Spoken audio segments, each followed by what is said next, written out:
વિદ્યાર્થી મિત્રો, આપણે રેખાખંડનું વિભાજન કરતા બિંદુના યામ શોધવાનું સૂત્ર એટલે કે વિભાજન સૂત્ર જોઈ ગયા. હવે એના આધારિત દાખલાઓ આપણે ગણીશું. સ્વાધ્યાય 7.2 નો દાખલો પહેલો છે. બિંદુ O -1 7 અને 4 -3 ને જોડતા રેખાખંડનું 2:3 ના ગુણોત્તરમાં વિભાજન કરતા બિંદુના યામ શોધો. આપણે શોધવા છે. આપણે ધારી લઈએ કે ધારો કે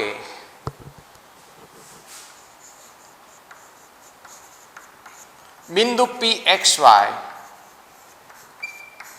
એના યામ આપણે ધારીએ છીએ. બિંદુ P ના યામ XY એ બિંદુઓ A -1 7 અને B 4 3 ને જોડતા રેખાખંડનું 2:3 ના ગુણોત્તરમાં વિભાજન કરે છે.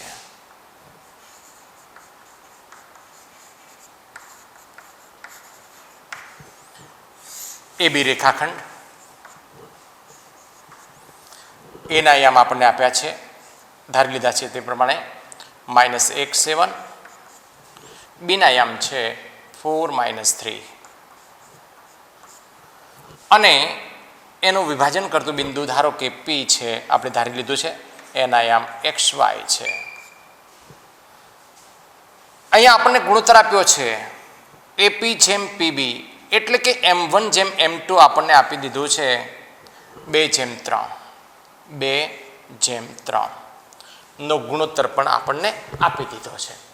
આપણે વિભાજન સૂત્રનો ઉપયોગ કરી અને P ના યામ શોધીશું. વિભાજન સૂત્ર આપણી પાસે છે PXY બરાબર,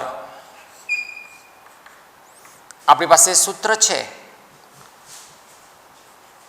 M1 X2 plus M2 X1 છેદમાં M પ્લસ N અલ્પવિરામ M1 Y2 plus M2 Y1 છેદમાં M1 plus M2 M1 plus M2. એમાં આપણે કિંમતો મૂકી દઈએ. X1 -1 એટલે કે X1, આ Y1, આ આપણો X2 છે, આ Y2 છે, આ M1 આપણે લઈશું, આ M2 લઈશું અને આ બધી કિંમતો સૂત્રમાં આપણે મૂકી દઈએ છીએ. તો ચાલો આપણે કિંમતો મૂકીએ. PXY બરાબર M1 એટલે કે 2, X2 4 પ્લસ M2 3, X1 -1 છેદમાં M1 પ્લસ M2 એટલે કે 2 પ્લસ 3 અલ્પવિરામ M12 Y2 -3 plus M2 3 Y1 7 છેદમાં M1 પ્લસ M2 એટલે કે 2 પ્લસ 3 બરાબર સાદુરૂપ આપણે આપીશું 8 -3 ભાગ્યા 5 -6 પ્લસ 21 ભાગ્યા 5. 5 ભાગ્યા 5 એટલે 1 અલ્પવિરામ -6 વત્તા 21 બાદ બાકી થશે એટલે કે 15 ભાગ્યા 5 બરાબર 1 3 માટે pxy બરાબર 1 3 આમ p ના યામ આપણને મળશે 1 3 એટલે કે માગેલું બિંદુ p ના યામ 1 3 છે.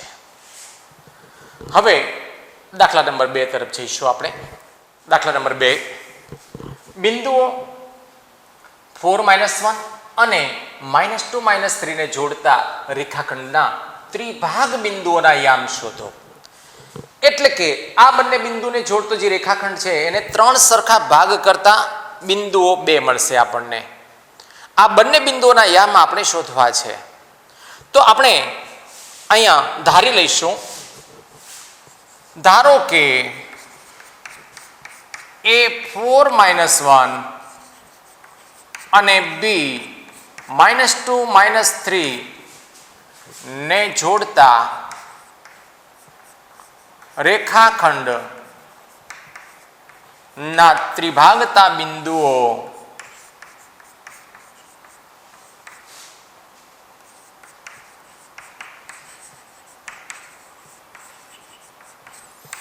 P અને Q છે.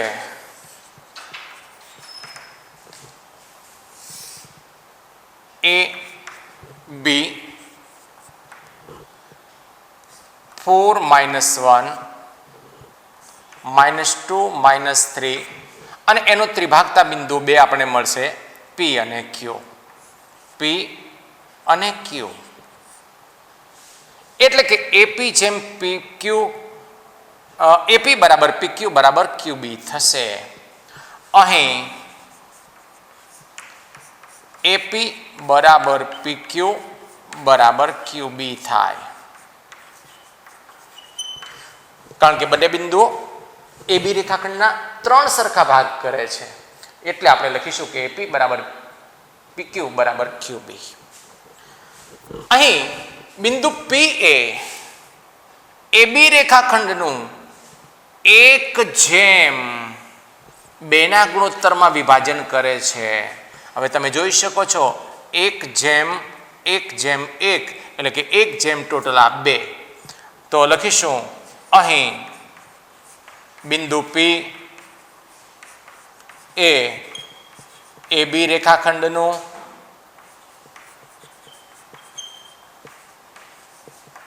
1/2 ગુણોત્તરમાં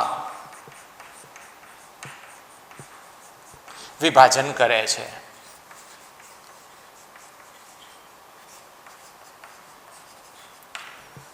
તો પછી આપણે વિભાજન સૂત્રનો ઉપયોગ કરીને બિંદુ P ના યામ શોધી શકીએ. તો લખીશું માટે બિંદુ P ના યામ બરાબર આપણું વિભાજન સૂત્ર છે આપણી પાસે, એનો આપણે ઉપયોગ કરીશું. m1x2 પ્લસ m2x1 છેદમાં m1 પ્લસ m2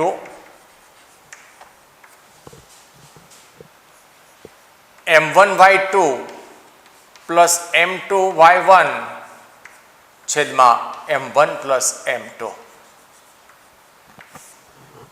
એમાં કિંમતો આપણે મૂકી દઈએ. બરાબર m1 એટલે કે 1, x2 -2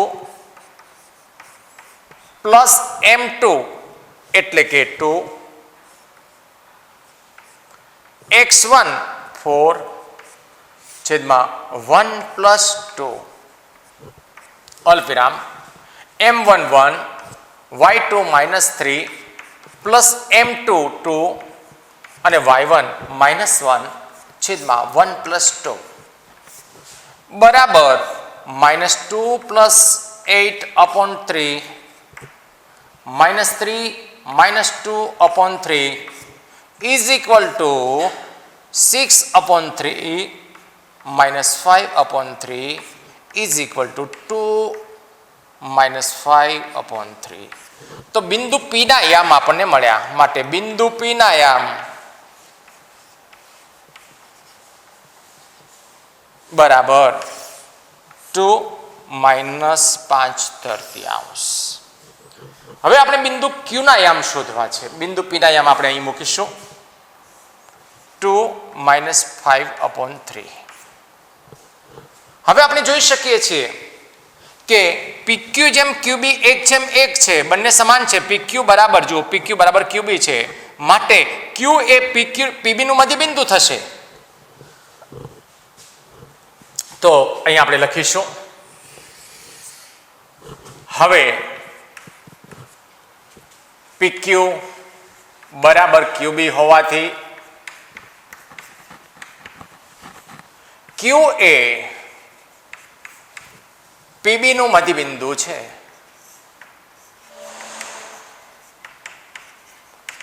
તો પછી Q ના યામ શોધવા માટે મધ્યબિંદુ સૂત્રનો આપણે ઉપયોગ કરીશું. આપણને ખબર જ છે કે મધ્યબિંદુના યામ બરાબર x1 + x2 ભાગ્યા 2 અને y1 + y2 ભાગ્યા 2. તો અહીંયા લખીશું માટે મધ્યબિંદુ Q ના યામ બરાબર x1 + x2 ભાગ્યા 2 એટલે કે P નો યામ અને B નો x યામ બંનેનો સરવાળો ભાગ્યા 2 એટલે કે 2 ± 2/2 અલ્પવિરામ P નો y યામ પ્લસ B નો y યામ ભાગ્યા 2 એટલે કે -5/3 પ્લસ -3/2. તો આનું સાદુરૂપ આપીશું તો આપણને મધ્યબિંદુના Q ના યામ મળશે. એટલે કે બિંદુ Q ના યામ આપણને મળશે 0/2 -5/3 -3/2. આનું સાદુરૂપ આપણે આપીએ, આનું સાદુરૂપ 0 થશે. અલ્પવિરામ 9 9 અને 5 14 -14/3 ગુણ્યા 2 થશે. 3 છેદમાં આવશે બરાબર 0 -7/3. માટે બિંદુ Q ના યામ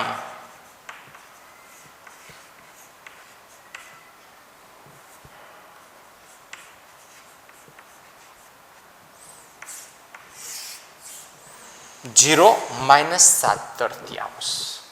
તો આ રીતે આપણે રેખાખંડને ત્રિભાગતા બિંદુના યામ શોધી શકીએ છીએ. અહીં બિંદુ Q ના યામ શોધવાની બીજી એક રીત પણ છે, એ પણ તમે કરી શકો છો. વિભાજન સૂત્રનો ઉપયોગ કરીને પણ એ ગણી શકો છો. કેવી રીતે? તો કે Q એ AB રેખાખંડનું 2:1 ના ગુણોત્તરમાં વિભાજન કરશે અને એના આધારે પણ તમે વિભાજન સૂત્રનો ઉપયોગ કરીને 2:1 ગુણોત્તર લઈને તમે Q ના યામ શોધી શકો છો. જવાબ આનો આ જ તમને મળશે. તો અહીંયા કોઈ પણ રીતે તમે દાખલો ગણશો, જવાબ સાચો આપી એટલે કે ગુણ પૂરા મળશે તમને. હવે આપણે દાખલા નંબર 3 તરફ જઈશું. દાખલો 3 છે, તમારી શાળાના લંબચોરસ આકારના મેદાન ABCDમાં રમતગમત દિવસની પ્રવૃત્તિ ગોઠવેલી છે. આ એક મેદાન છે અને એમાં રમતગમતની પ્રવૃત્તિ આપણે ગોઠવી છે. ચોક પાવડરની મદદથી 1 મીટરના અંતરે રેખાઓ દોરેલી છે. અહીંયા 1 મીટરના અંતરે આવી એક રેખાઓ દોરેલી છે. આમ 1 મીટરના અંતરે આ રીતે રેખાઓ આપણને દોરેલી છે મેદાનમાં.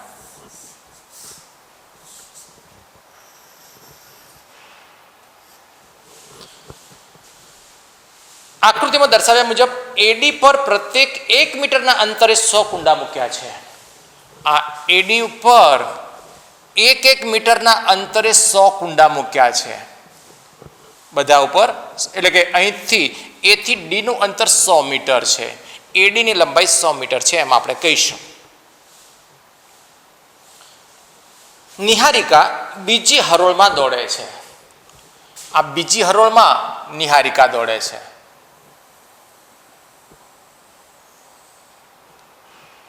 નિહારિકા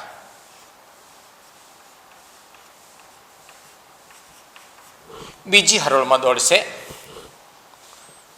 અને તેણે AD નું 1/4 ભાગનું અંતર કાપ્યું છે. એટલે કે નિહારિકા કેટલું અંતર કાપે છે બીજી લાઈનમાં એ આપણે શોધી કાઢીએ. તો અહીંયા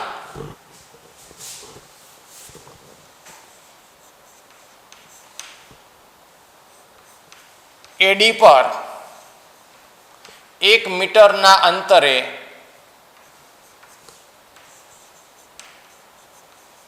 સો કુંડા મૂકેલ છે.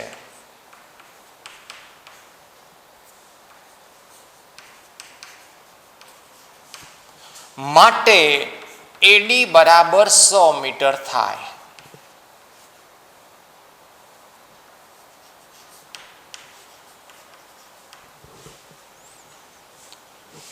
તો નિહારિકા બીજી લાઈનમાં કેટલું અંતર કાપશે? તો કે એડીનો 1/4 ભાગ જોઈ શકો છો કે એડીનો 1/4 ભાગનું અંતર કાપ્યું છે એવું આપણને આપ્યું છે. નિહારિકા બીજી હરોળમાં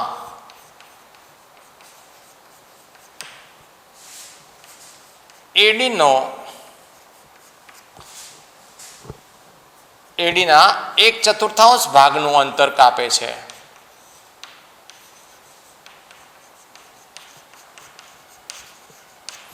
માટે નિહારિકાએ કાપેલું અંતર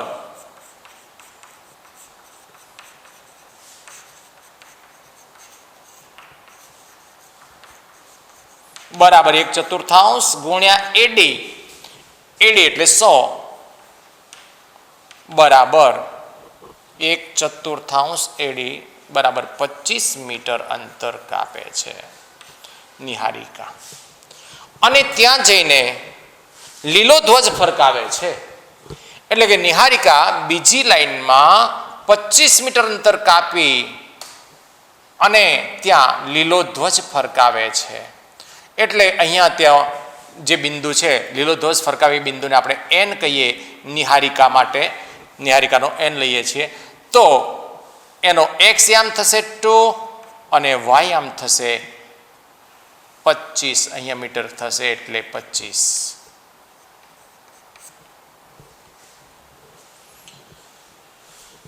તો આપણે અહીંયા લખીશું કે નિહારિકા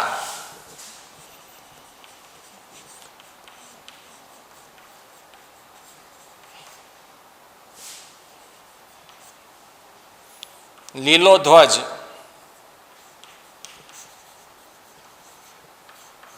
ફરકાવેલ બિંદુના યામ લીલો ધ્વજ જે બિંદુ પર ફરકાવેલ છે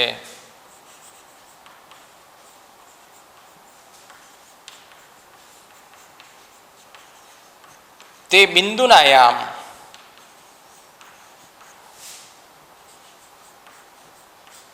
N225 થાય. આગળ દાખલો વાંચીશું. પ્રીત 8મી હરોળમાં દોડે છે અને તેણે એડીનું 1/5 ભાગનું અંતર કાપ્યું છે. હવે પ્રીત 8મી હરોળમાં દોડે છે અને તેણે એડીનું 1/5 ભાગનું અંતર કાપ્યું છે.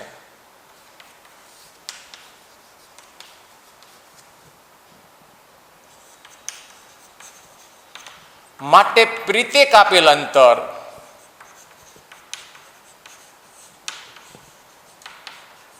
બરાબર 1/5 ગુણ્યા એડી એટલે કે 100 એટલે કે 20 મીટર.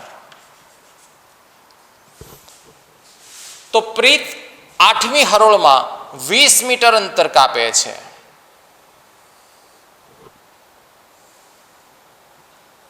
આ 20 મીટર છે. એટલે કે અહીંયા આપણે લઈએ તો આ 20 મીટર.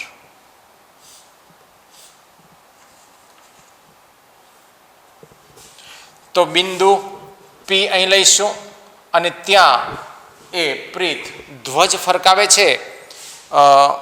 લાલ રંગનો ધ્વજ ફરકાવે છે અહીંયા.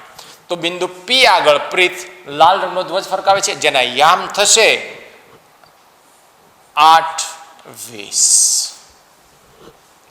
તો અહીં લખીશું આમ પ્રીતે લાલ ધ્વજ જે બિંદુ પર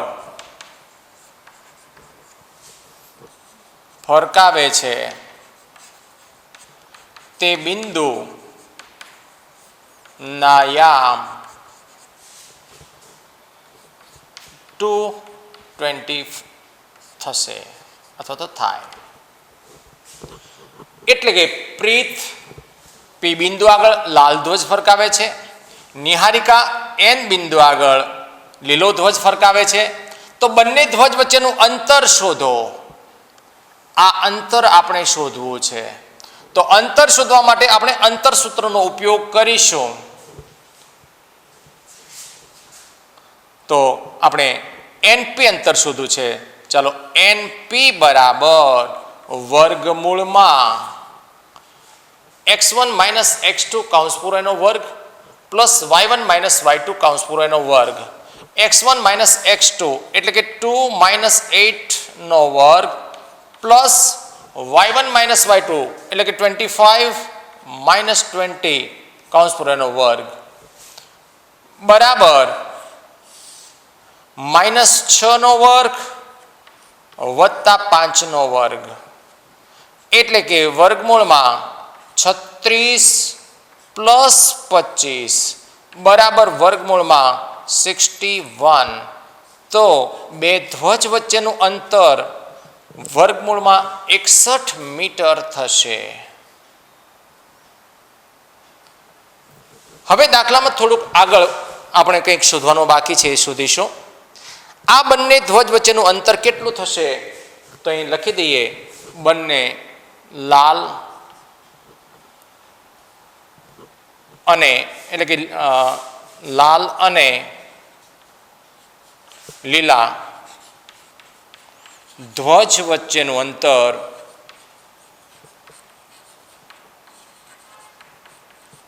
વર્ગમૂળમાં 61 મીટર થાય.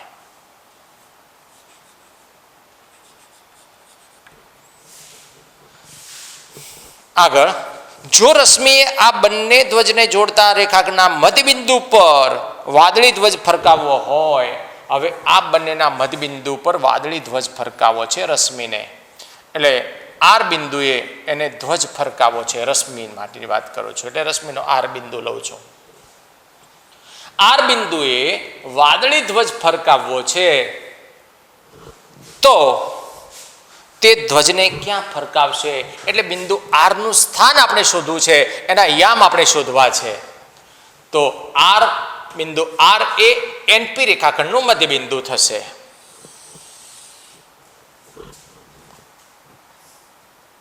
બિંદુ આર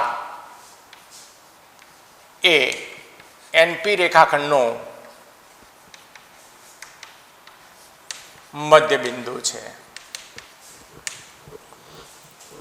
માટે બિંદુ આર ના યામ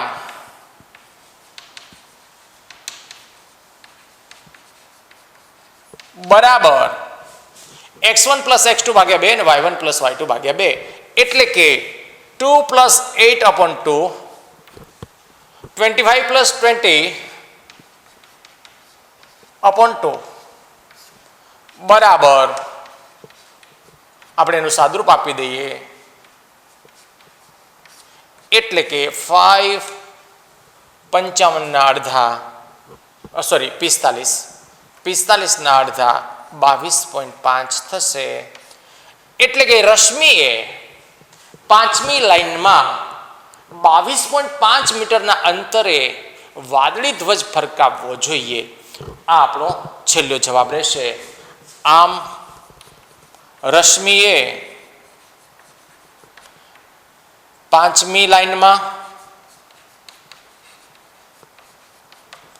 22.5 મીટરના અંતરે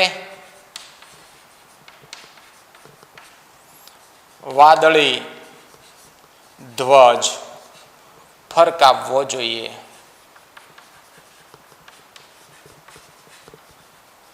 જેથી તે બંને લાલ અને લીલા ધ્વજની બરોબર મધ્યમાં આવે.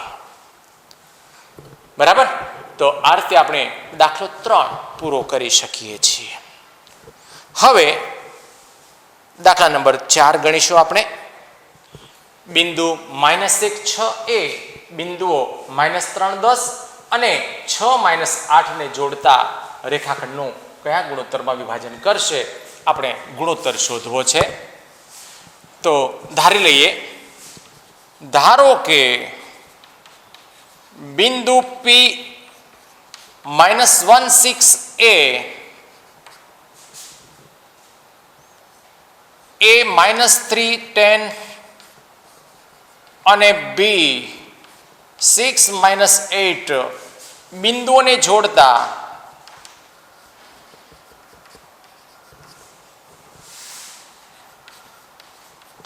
રેખાખંડનું,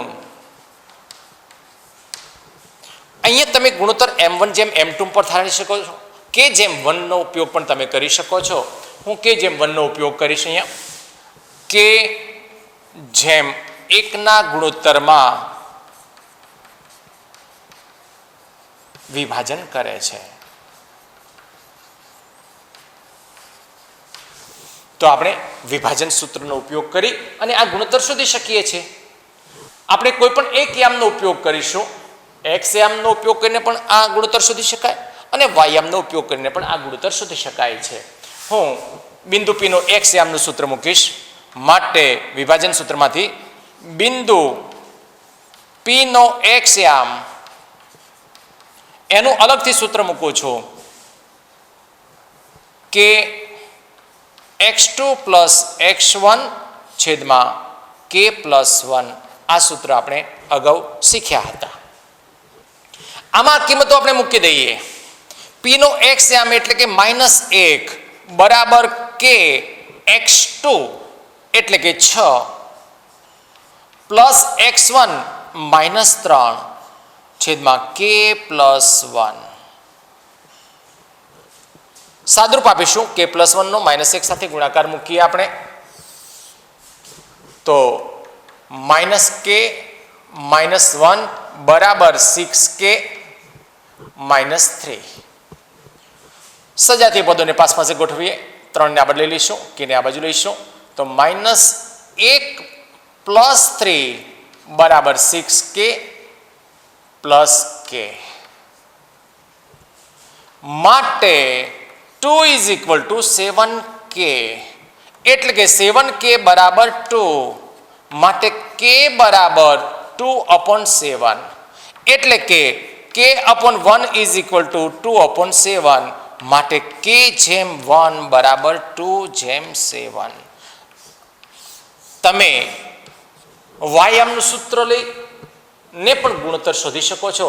આટલો જ જવાબ એનો પણ મળશે. તો આ દાખલા નંબર 4 અહીંયા આપણે આ રીતે ગણી શકીએ છીએ.